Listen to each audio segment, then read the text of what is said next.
You're listening to Mouth Dancing with your host Young. This is episode 58. Thank you for tuning in.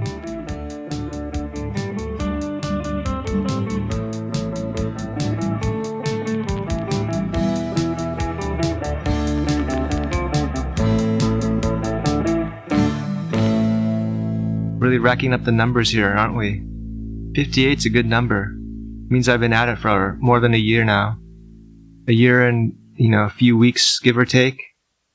It's pretty impressive if you think about it. Even if you don't think about it, it's impressive still. Because it doesn't matter if you think about it or not. Regardless of your thoughts, it's an impressive number. Because I think so, and lots of other people would think so, whether or not you think about it or not. So, don't go getting on a high horse about your thoughts, because they're not as significant as you think they are. Which is not to say they're insignificant either. I'm just saying this generally, everyone's thoughts are about roughly the same significance, which is not that much. I mean, we all think in our own heads that our thoughts are really significant, but when it comes down to it, they're really not, because what are there, like 7 billion people on the planet? I don't know. I think that's how many people there are. And they're all doing the same thing as me and you. Just let that sink in, okay? Before you go spanking your monkey in the mirror, looking at yourself and admiring yourself and thinking you're the greatest thing that ever happened. I mean, I'm pretty sure you're pretty great. I'm not saying you're not. I don't mean any disrespect. But like I just said, we're like 1 in 7 billion, so.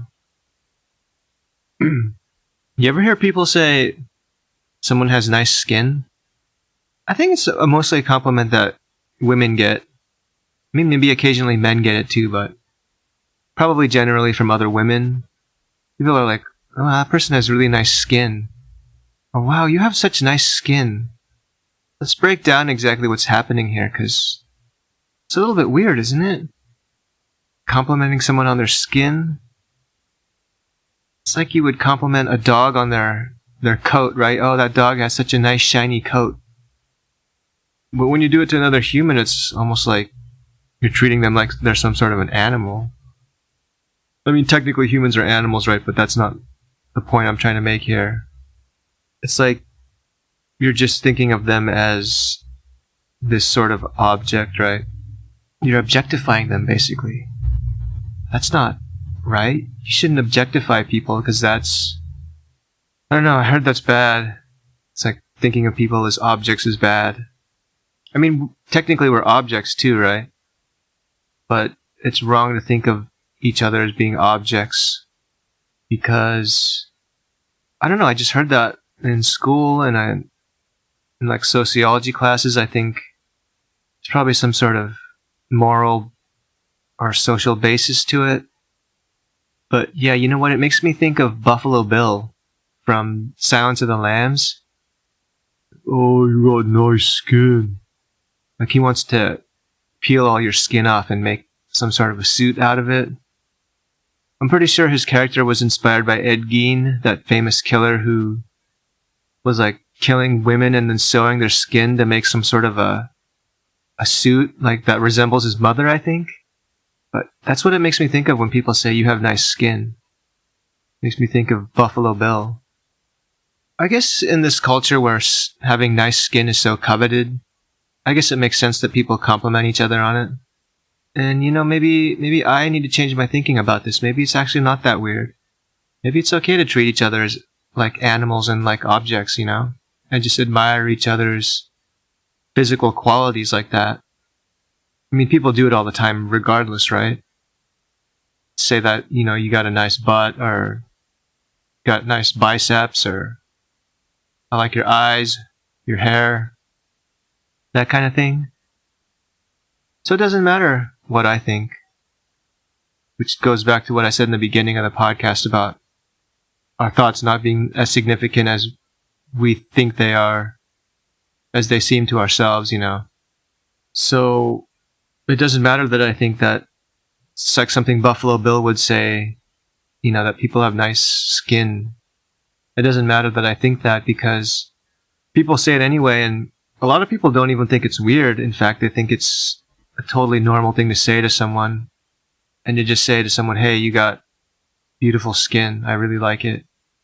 It's really smooth and clear and youthful and resilient. And it's got some elasticity to it and some glow. It's very youthful and radiant. Very nice skin. Having good skin is really important, I guess. There are so many skincare products out there, right?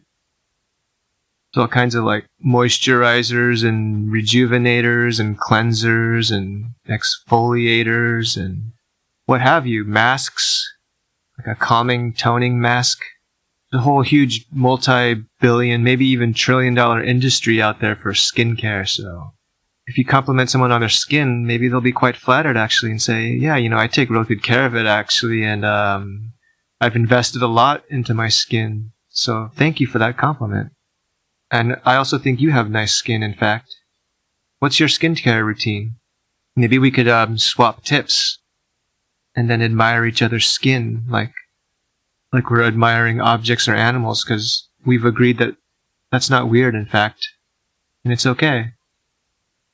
Sometimes I see comments online, like on YouTube, you watch a music video for an older song, right? Like you watch the music video for Bee Gees, How Deep Is Your Love, right? How deep is your love? How deep is your love? I really need to know, because we're living in a world of fools, breaking us down when they all should let us be. And then you read the comments, and there'll be someone who's like, I'm Gen Z and this is the only kind of music I listen to. I only listen to classic rock. When I see comments like that, I just shake my head, or even do a face palm. It's like they're proud of the fact that their musical taste is stuck in like 30 or 40 years in the past. That's not something to be proud of. It sounds basically like they got brainwashed by their boomer parents into thinking that no good music was made after like 1980 or something, But there's so much good music being made all the time, in fact. Probably a good song being written right now, and you just haven't heard it because it doesn't get promoted as much as like this boomer rock that the boomers are constantly jerking themselves off over, like, oh, the fucking Beatles and Led Zeppelin and fucking, Cream and Eric Clapton and fucking, Kansas. And they're also the people who say, God, this was when they made real music still. They just don't make music like this anymore. Actually, they do still make music like that. All the time. There are thousands and thousands of bands in existence. And they've all been making songs. And, most of them are not good songs, but a lot of them are. And it's happening every day. Even since the time boomers were young people, it's been happening. It didn't just stop in their generation, so when I read these comments, I just think, I can't believe you're proud of that, and that you're bragging about it, like you're showing off. And of course they get likes from probably a bunch of boomers who agree with them, proud of being stuck in the past. Congratulations, you're a fucking moron. If you're proud of that, I don't know. Go take a long swim off of a short pond or something like that. Because if you take a long swim in a short pond, you'll probably run into the shore and get mud on your belly or something. You ever think about beached whales? It's pretty sad when that happens, isn't it? I saw something online recently where a whale got saved, or it was rescued. It got stranded on shore somehow, and these people just kept pouring water on it until they were able to get it back into the water. And it survived, and it's really neat. Every once in a while, though, a dead whale will wash up on shore, And sometimes it'll even explode because the fermentation happening in its body, just all the gas gets trapped in its body and then it explodes at some point. Some pretty interesting phenomenon. Maybe the whales that do that are like suicide bombers, right? They've calculated that if they beach themselves and die, they'll explode in a certain amount of time, right? Maybe that goes into their planning, and they're hoping that a bunch of people will be gathered around when they explode, and hopefully they can off a bunch of humans. I think that's what they're doing. They're like whale suicide bombers. It's pretty fucking based if you think about it, actually. Whales, I totally sympathize with them. They probably have a lot of anger towards humans. And I could see why they'd want to blow us up. We're constantly, shooting them with harpoons and eating them. And there's even annoying tourists who are always out on boats looking at them, trying to take pictures or even touch them. We got divers out there trying to catch a ride on a whale. And we've destroyed their habitat. We eat all the fish and all the shrimp. And we pollute the water. It's full of oil and microplastics and other junk. I could see why they'd want to take some of us out. So next time you see a beached whale, be careful. It could be a ticking time bomb. Or maybe that'd be a good way for you to actually kill yourself as well. It'd be kind of like suicide by cop, right? Except suicide by exploding beached whale. So let that be a warning to you. Do not gather around in a huge mass of people around a dead whale, because it might be a terrorist.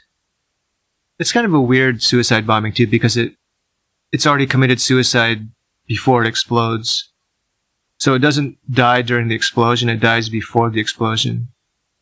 But either way, it's kind of like a suicide bombing. It's like a delayed one. Anyway, I think I've gone into that enough. Sick of some happy thoughts as we close out the podcast. Spring, and the birds are chirping. Nice fresh smell in the air. People are wearing warm weather clothing and smiling, enjoying warm weather activities. And I welcome spring, and I welcome summer even more.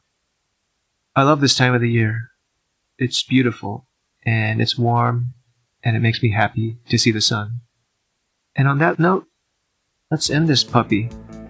Thanks for tuning in, and I'll see you next week. Bye.